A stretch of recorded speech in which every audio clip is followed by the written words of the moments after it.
নমস্কার বন্ধুরা, good morning. আশা করি তোমরা ভালো আছো, সুস্থ আছো। আমিও ভালো আছি। আর তোমরা যে যেখান থেকে ভিডিওটা দেখছো তাদেরকে অনেক অনেক ধন্যবাদ, অনেক অনেক ভালোবাসা। আর আমার পাশে থেকো, আমাকে এগিয়ে নিয়ে চলো, আমি যেন অনেক বড় হয়ে কিছু করতে পারি এই কাজ করতে করতে। কারণ বাবা মার যা পরিস্থিতি, আমাকে একটা কিছু করতেই হবে। পুরো আমার টার্গেট রয়েছে, কিছু তো একটা করতেই হবে যাতে আমি বাবা মার পাশে দাঁড়াতে পারি। চলো, তোমাদের সাথে কথা বলতে বলতে আমি আমার বাইরের আমার কিছু ফুলের গাছও তোমাদের দেখিয়ে দিলাম, আর আমার তুলসী মন্দিরটাও দেখিয়ে দিলাম। আর যেহেতু কালকে রাতে বাপের বাড়ি থেকে এসেছি, আর আজকে অনেক কাজ থাকবেই, কারণ শাশুড়ি মা তো আমার মতন করে সব গুছিয়ে রাখতে পারবে না। এই দেখো আমার বাড়ির অবস্থা কী। আর আমি এখন চলে এসেছি উঠোনটা ঝাড় দিতে। উঠোনটা মানে আগে যেমন পরিষ্কার থাকতো না, সেই তুলনায় এখন উঠোনটা ভালোই পরিষ্কার থাকে। আগে যেখানে সেখানে নোংরা পাতা সব জমিয়ে রাখতো, এখন সেটা তো আর হয় না। এখন একদম সব ঝাড় দিয়ে একদম পুরো বাইরে নিয়ে যেতে হয়। এখন এইবার এসে দেখলাম যে শাশুড়ি মা উঠোনটা বেশ ভালোই পরিষ্কার পরিচ্ছন্ন রেখেছে, আর যেখানে সেখানে নোংরা জমায়নি। দেখো বেশ ভালো লাগলো। আর এবার আমাদের ঘরটাও খুব একটা নোংরা হয়নি, জানি না কেন।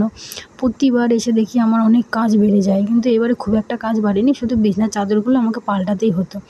কারণ তোমার দাদাভাই যা শোয়ার যা ছিঁড়িবিদ্যা, কি বলবো, ও বিছনাটাও তুলতে চায় না ঠিক মতো। তাও আমি কিছু বলার জন্য, তাই জন্য একটু তুলে রাখে। আর এই বিছনার চাদরগুলো আমার একটু পাল্টাতেই হবে, কিছু করার নেই। আর এমনি খুব একটা আমার ঘরের খারাপ অবস্থা হয়নি। আর আমার রান্নার জায়গাটা আমার মনের মতন করে গুছিয়ে রাখতে পারেনি। উনি কি আর পারবে? ওনার বয়স হয়ে গেছে, উনি কোনোদিনও পারবে না। আমার রান্নাঘর আমাকেই আমার মতন করে গুছিয়ে নিতে হবে। যাই হোক, তোমাদের সাথে কথা বলতে বলতে আমি আমার উঠোনটাও ঝাড় দিয়ে নিলাম। আর এটা কিন্তু আমার খুব শখের উঠোন। আমি মিস্ত্রিকে বলে বলে অনেক কষ্ট করে করেছি, অনেক দেরিতে করার কথা ছিল। যাই হোক, আমার উঠোন ঝাড় দেওয়া হয়ে গেছে।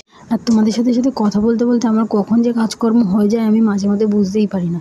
এদিকে আমি উঠোন ঝাড় দিয়ে মুখ টুক ধুয়ে চাটা খেয়ে চলে এসে এই যে বিছানা গোছাতে। এখন আমি এগুলো সবই কি বলবো, এগুলো আমি সবই চেঞ্জ করব। চেঞ্জ না করলে ঘুমোতে পারবো না। আমি আগের দিন রাত্রেবেলাই চেঞ্জ করে রেখেছি, যেহেতু সকালবেলা যদি টাইম না পাই, এমনি পরের দিন বাপের বাড়ি থেকে নিজের শ্বশুরবাড়িতে আসতে গেলে অনেক কাজ থাকে, এই জন্য আমি অনেকগুলো কাজই এগিয়ে রেখেছিলাম।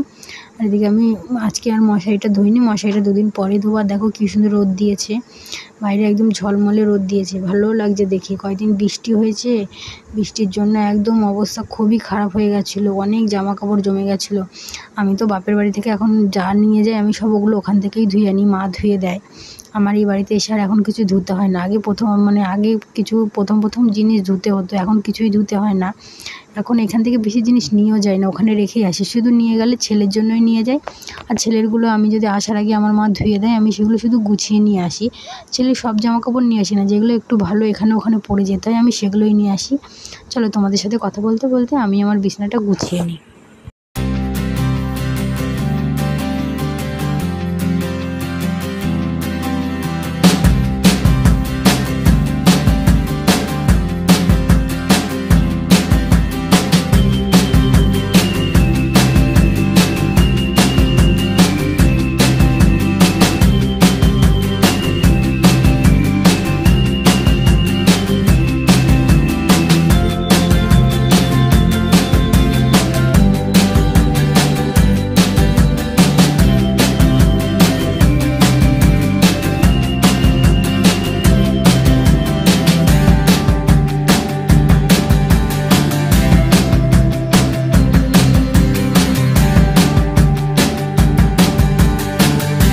ফাইনালি আমার বিছানা গোছানো রেডি, এখন চলে যাব রান্নার কাজে। যে সকালবেলা দেখো আমি ডিম টোস্ট করেছিলাম। ডিম টোস্ট আমার খেতে ভালো লাগছিলো না, কয়েকদিন ধরে আমি এত তেলে ভাজা খেয়েছি, এই জন্য আমার ভালো লাগছিলো না। আর এদিকে আমি ভাত বসিয়ে দিয়ে তারপরে বিছানা গোছাতে গেছি। এদিকে আদার্স কাজও করছিলাম, ওই যে দেখো আমার দুষ্টু ছেলে দুষ্টামি করছে। আর এদিকে আমি মশলাও বসিয়ে দিয়েছি, আমার মশলা প্রায় হয়েও এসছে।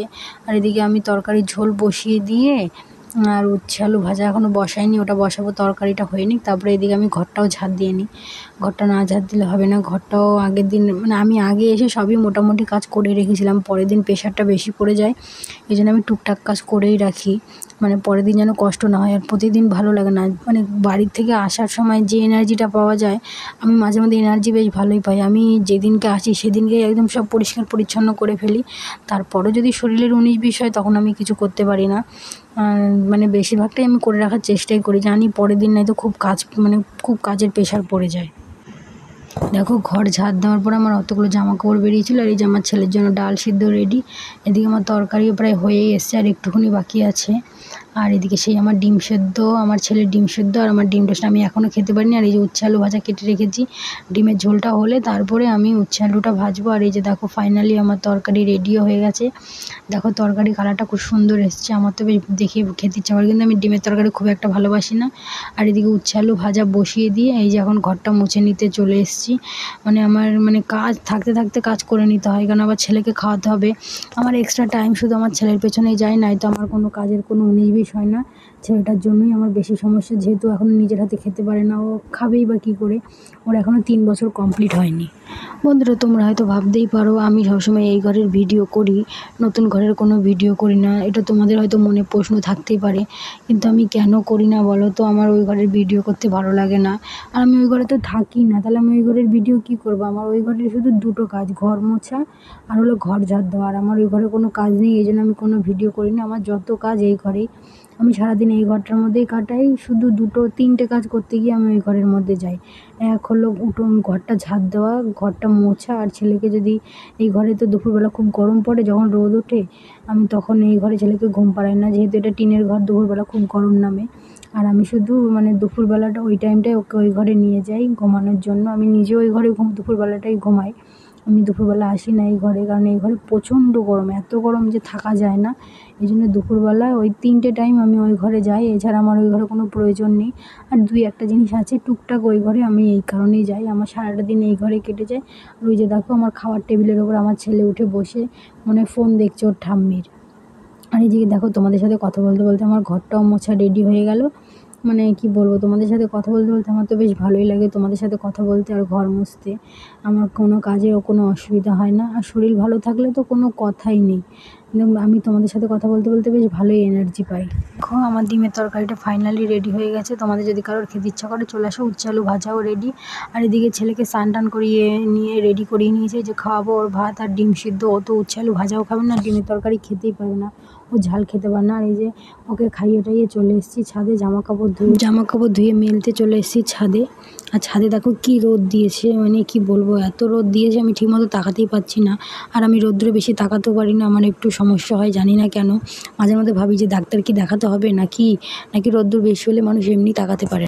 নিজের কাজ তো নিজেকেই করে নিতে হয়, আর কাকে দিয়েই বা করাবো? বয়স্ক শাশুড়িকে দিয়ে তো আর কিছু করানো যায় না। আমি নিজে থেকেই করি, আমি ওনাকে খুব একটা বলি না কাজের কথা, উনি নিজে থেকে যেটুকুনি পারে সেইটুকুনি করে। বন্ধুরা ভিডিওটা এখানেই শেষ করলাম, তোমাদের কেমন লাগলো অবশ্যই আমাকে কমেন্ট বক্সে জানিও। নেক্সট ভিডিও দেখার জন্য সাবস্ক্রাইব করো। অনেক অনেক